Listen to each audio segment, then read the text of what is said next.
So thank you for tuning into UTCR Live. Today I'm here with Daniel Bradley.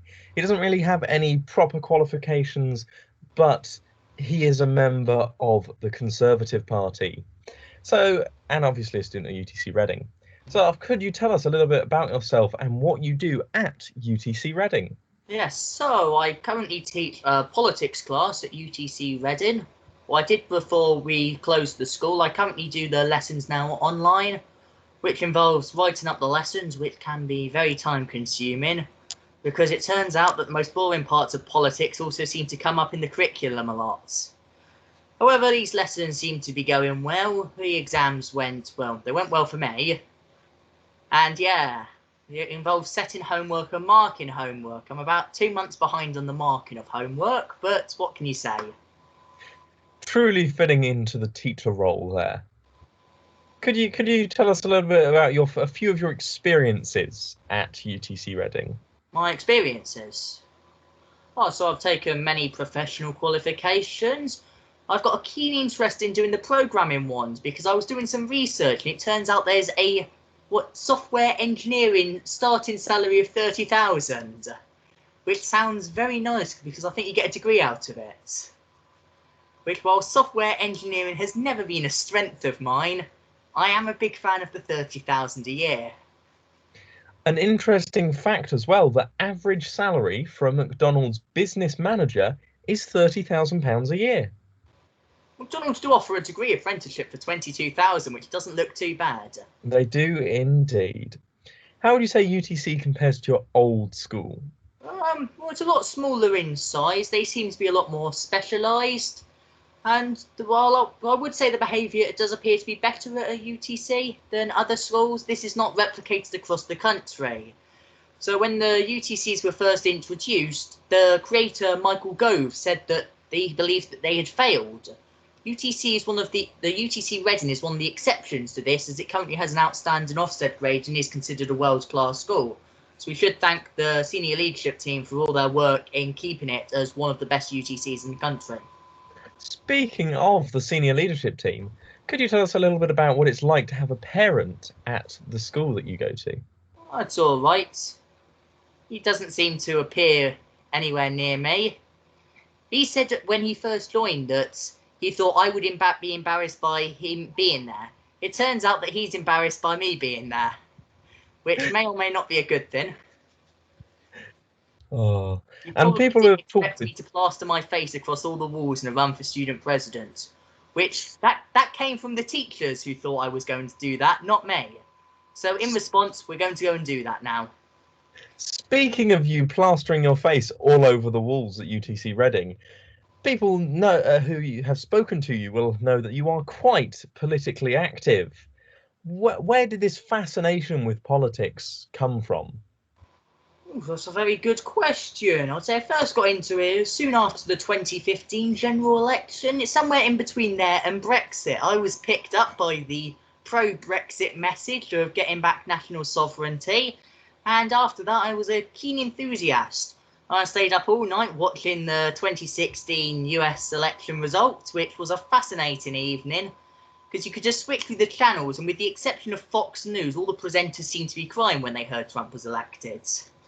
Which, well, it was considered a surprise. When you looked at the state polls rather than the national polls, the state polls did suggest that Trump would win. And even the national polls, they were accurate because Hillary Clinton did indeed win the popular votes. And then it just results in me staying up every 2 years because we keep calling elections. Which, I mean, the Conservatives have now got a lovely majority in Parliament, which will allow Boris to perform an agenda. It's certainly a bit moderate. I would prefer a much more pro-business government, but we'll take this over a hard left Corbyn government. So now let's turn our attention over to the quote boards. You have said some quite unusual things throughout your time at UTC Reading. Oh, I want to first talk about, quote, "Someday I will get all the sausage," end quote. What? If I remember correctly, because I think this quote must have been years ago. The quote book was first published. It must have been 2 years ago or so now. It's not a recent public. I think, if I remember correctly, it came from a game where there were a bunch of sausages dropping down from somewhere. You had to like jump out, fly out, and catch them, and I just wasn't very good at it. And quite controversially, should I say. Quote, I'm not stupid enough to be put onto this stupid quote board, end quote. This was certainly towards the start of it, and while I think it's not even that good of a quote, I feel like you were insistent that you wanted me to be on the quote board book.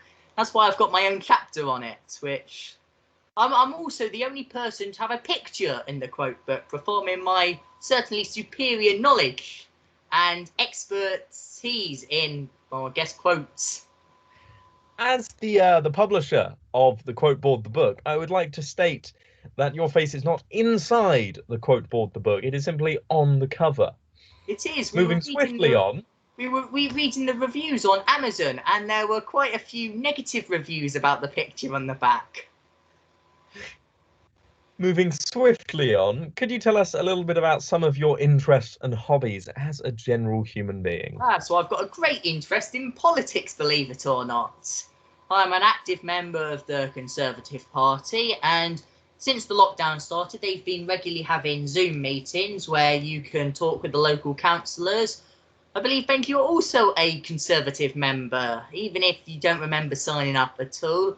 Although I've never seen you at any of these meetings. Why is that? Well, I'm very, very busy at the moment. I'm starting my own business. I've got coursework as well. I've got a lot more things I need to be dealing with. What could be more important than speaking to your local MP who might be able to get you networks and contacts? I hear the Bracknell Conservative website is not the best website, but it certainly could be improved. You could go and target them. What a wonderful idea. Other than that, here we are doing my interview, and I'm getting you a job. Well, my sincerest appreciation for the support there, Daniel. Other than that, though, investment. So there's certain I've got a safe filled with precious metals, which have done quite well out of this. And certainly, there's nothing better than spending an evening listening to some famous political speeches. Ronald Reagan, A Time of Choosing, was done in 1964, and it's actually a fascinating speech that talks about poverty. So one of the quotes in there was that the poverty level was about, I think, an income of $3,000 a year back then. And Reagan pointed out that if you took all the money that was spent on eliminating poverty, divides it up by the people that were in poverty, and hands it out, they would all be out of poverty because the payout was about $6,000. Which certainly proves made. And an alternative, they were trying to stop juvenile detention, and they worked out their plan was to send them to a camp. Reagan pointed out that for half the price, you could send them all off to get a Harvard education. Certainly pointing out the flaws. The speech wasn't the biggest success, as I think Barry Goldwater did rather unsuccessfully, getting the worst election defeat since, I think, 1820, when the candidate was relatively unopposed. Then again, it was 72 when the Democrats run a hard left candidate, and they got absolutely thrashed by Richard Nixon. Reagan did later on. He was a key player in the Conservative win of the Republican Party, and despite losing the 76 nomination to Gerald Ford, he was elected and won in a landslide win in the 1980s. He was one of the few presidents to actually get his vice president elected, representing his skill. When we look at the modern day, we'll see that Obama served 2 terms, the limit, failed to get a Democrat re-elected. George Bush was president, but failed to get his vice president re-elected. We saw Bill Clinton, who had his vice president run, but was narrowly crushed by, I believe, 500 votes in Florida, despite winning the popular vote. You'll also see on the topic of the US election about this year's.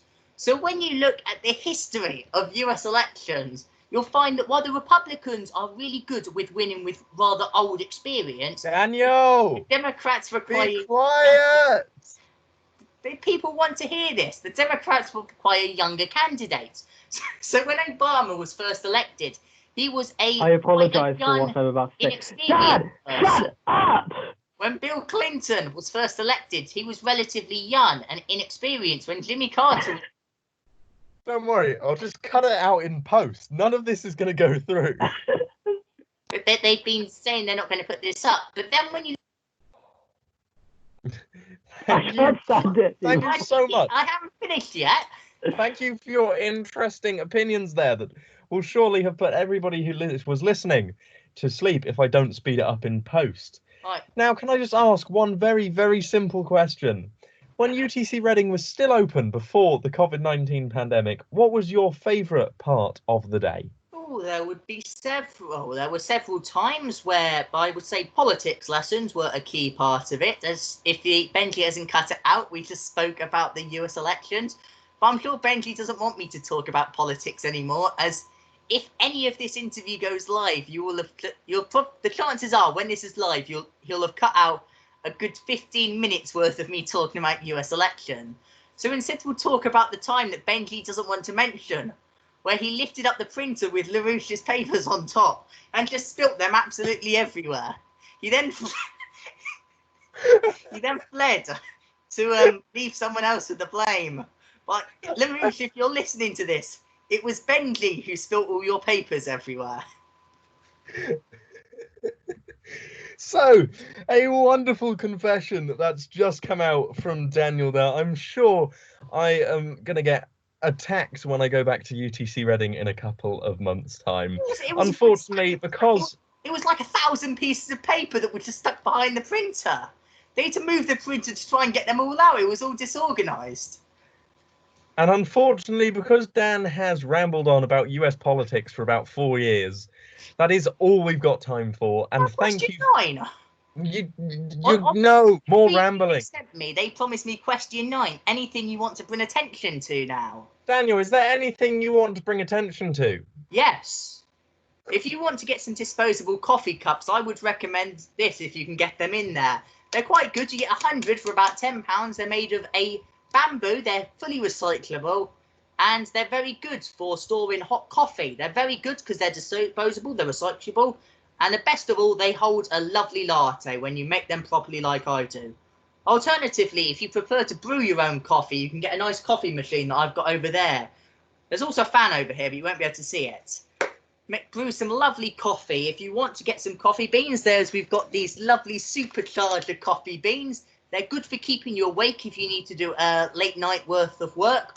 Or if you want to go for something... And that is all we've got time for, unfortunately. Thank you so much, Daniel, for coming on. I just want to point out they've muted me about 5 times to cut me off. So when this sounds like he's trying to beat me in something, it's because they keep muting me. Absolutely wonderful hearing from you. It's been a pleasure to be on the show. And if you're interested, tune in on Tuesdays or Thursdays for my political, economic and law lectures. Benji is meant to be coming in on one of these shows, but he's continued to not turn up. Partly because he'll end up getting bored to death. But if you want to get to sleep on one of those nights, feel free to tune in and fall asleep to my boring, bumbling rants. Thank you, Daniel.